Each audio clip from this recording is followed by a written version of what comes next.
Good morning, everyone. My name is Lindsay Homan, and I'm honored to speak with you today, not as a physician or a researcher, but as a mother. I'm here because my youngest son, Hayes, has Noonan syndrome caused by a mutation of his PTPN11 gene. Hayes is 7 years old, and he is a truly incredible kid. We live in a small town in Ohio where Hayes is known by everyone as the adorable kid with the backpack. Hayes was born February 8th, 2018, via emergency C-section due to my preeclampsia at 37 weeks. The moment I saw him, I knew something was different. His newborn screening came back normal, as did his karyotype. Still, I couldn't shake the feeling. At his 2-week checkup, his NP heard a slight heart murmur. A week later, it had grown much louder.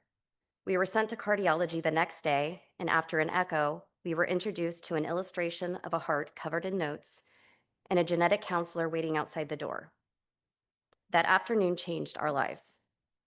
2 weeks later, Hayes was officially diagnosed with Noonan syndrome. 2 weeks after that, he went in for a heart cath and ended up going straight to the OR for life-saving heart surgery. It all happened so fast. It was a blur and it was terrifying. But looking back, in some ways, that chapter, the heart surgery, was the easy part. It had a clear beginning, a clear plan, and a path forward.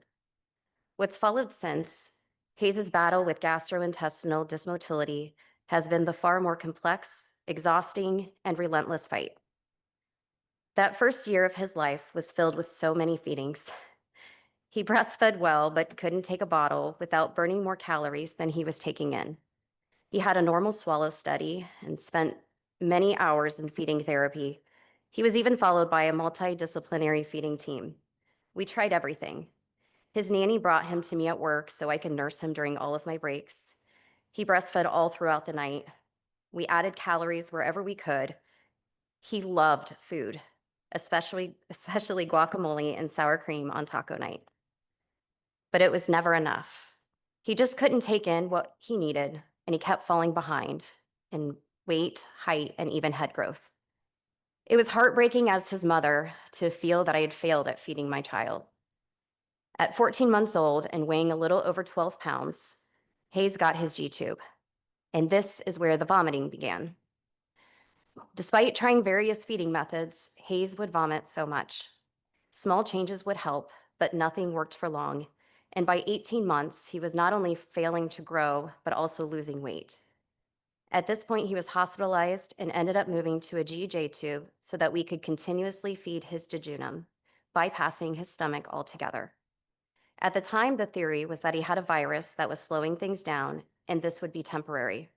Here we are 6 years later, and he is still fed through his J-tube 22 hours a day. Hayes was first diagnosed with GERD, then gastroparesis. We tried everything offered to us, multiple rounds of pyloric sphincter Botox and dilation, motility meds, and endless combinations of them all. Everything would work, but only for a short time. He still vomited day and night. Then came the constipation. We quickly advanced from prune juice to lactulose to Miralax, Motegrity, enemas, and even in-house cleanouts. At age 3, antroduodenal manometry confirmed neurogenic small bowel dysmotility. But again, each new treatment would help, but only for a while. At age 5, we sought out a second opinion. It led to more studies, more trials, brief hope, more setbacks. But eventually, we got everyone to work together, and a plan was formed, and finally last summer, Hayes underwent exploratory abdominal surgery. His J-tube was separated, and he had an end ileostomy placed. This decision came with its own challenges. For the first time in a long time, we could breathe. He started gaining weight.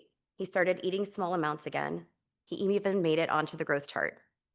He still vomits, just not 10 times a day. It's not perfect, but it's progress and it's hope. But even now, new complications continue to emerge. This past year alone, Hayes has had acute pancreatitis 3 times. He is currently dealing with diversion colitis, which has caused weeks of rectal bleeding and discomfort. It often feels like we solve one problem only to be met with another. Yet through it all, Hayes remains his feisty little self. He keeps being that adorable kid with a backpack, brave, bright, and endlessly resilient. One of the greatest challenges we face is the unknown. We need a clear starting point, a clear plan, and a path forward. We need a deeper understanding of how gastrointestinal issues, especially dysmotility, progress over time in children with RASopathies. Like this is critical. It's how we move beyond trial and error and towards evidence-based care that can genuinely improve the quality of life for these children and their families. I was asked to share the parent perspective on GI complications in Noonan syndrome, and here it is. It's exhausting, it's isolating, it's a relentless cycle of trial and error, and more than anything, it is filled with unknowns. And that is exactly why this is so important. With the right research and collaboration, we can start turning those unknowns into understanding for Hayes, for kids like him, and for all the families who walk this path after us, so that one day the kid with the backpack doesn't have so much to carry. Thank you.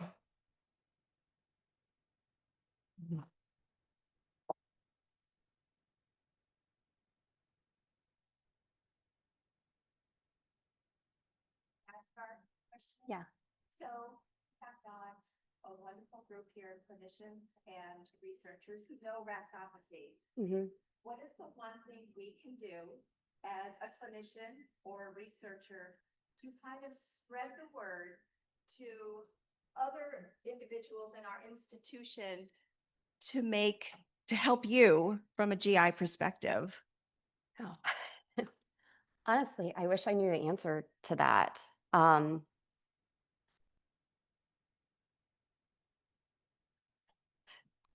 Talk to our pediatrics department, talk to our GI division.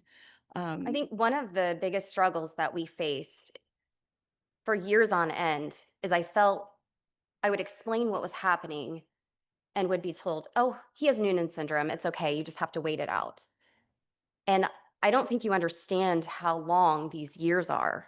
Their entire childhood can go by and you're still waiting for them to grow out of this. They can't, to sit in a classroom and you're constantly throwing up, to sit in a classroom and you're having to leave for these tube feedings. And it's a very big deal, and it really changes the quality of life for the child and the entire family. Question? Thank you. That was Thank you. We access this diagnosis, that diagnosis, especially with what you were saying about the whack-a-mole. You fix this problem and something else pops up. And that, I understand it's an N of 1, but it's incredibly rich data. And I'm wondering if there was an N of 10 with that set of data, if we could start to tease out patterns. Yeah, that's, I mean, if you're asking if we're willing to share, absolutely, yes. Time for one more question before we move on.